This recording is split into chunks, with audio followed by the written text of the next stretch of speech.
حضور سیدی غوث اعظم رضی اللہ تعالیٰ عنہ کو عام طور پر لوگ یہ سوچتے ہیں کہ غوث کیوں کہا جاتا ہے؟ غوث تو وہ نہیں ہو سکتے نا، یہ معمول کی بات ہے، عام لوگ یہ بات کہتے ہیں وہ تو غوث نہیں نہ ہو سکتے۔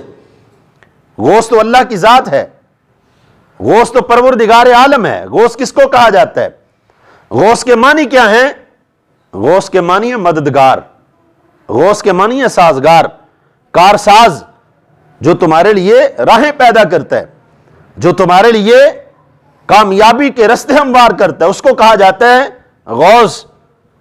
اب جب مدد کرنے والا دیکھا جائے تو مدد کرنے والا تو فقط اللہ ہے، وہ کوئی اور نہیں ہے۔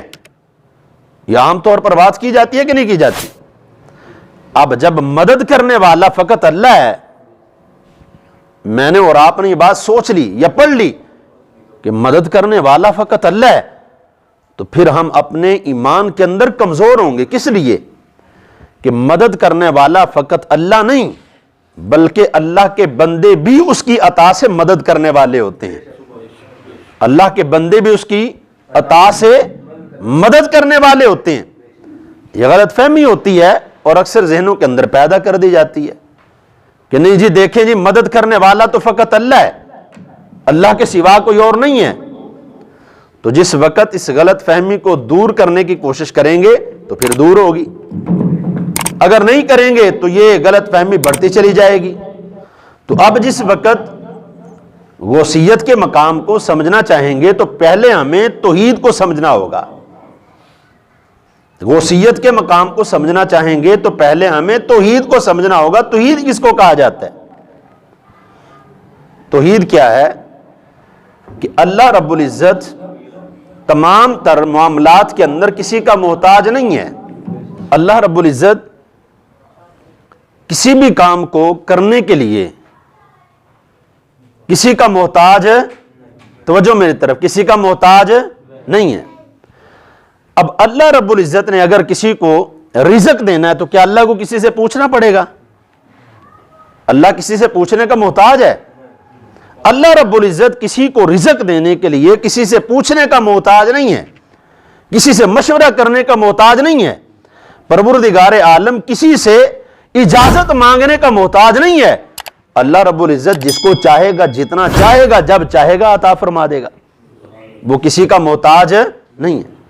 تو اللہ رب العزت کسی بھی معاملے میں کسی کا محتاج نہیں ہے۔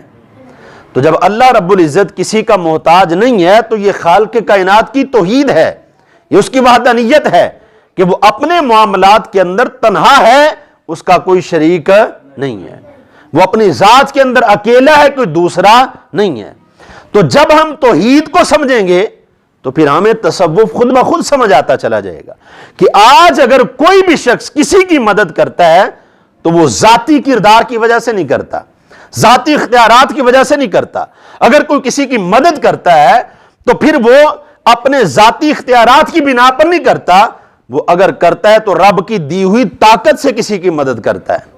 جب کوئی بندہ کسی کی مدد کرتا ہے تو اللہ رب العزت کی دی ہوئی طاقت سے کسی کی مدد کرتا ہے، وگرنہ بندہ یہ کہے کہ نہیں جی میں بڑا پہلوان ہوں، میں خود کر لینا سارا کچھ، تو ایسا نہیں ہو سکتا، ایسا ممکن ہی نہیں ہے نا۔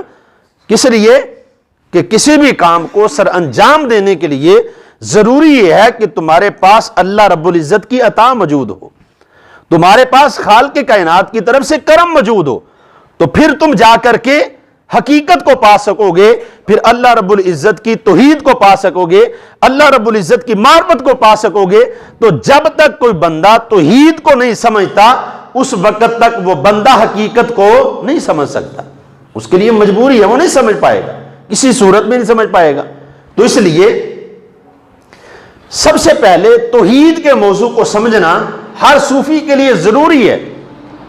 ہر وہ بندہ جو رستہ اختیار کرنا چاہتا ہے نا تصوف کا، اس کے لیے لازم ہے کہ سب سے پہلے وہ توحید کو پڑھے کہ توحید کس کو کہا جاتا ہے۔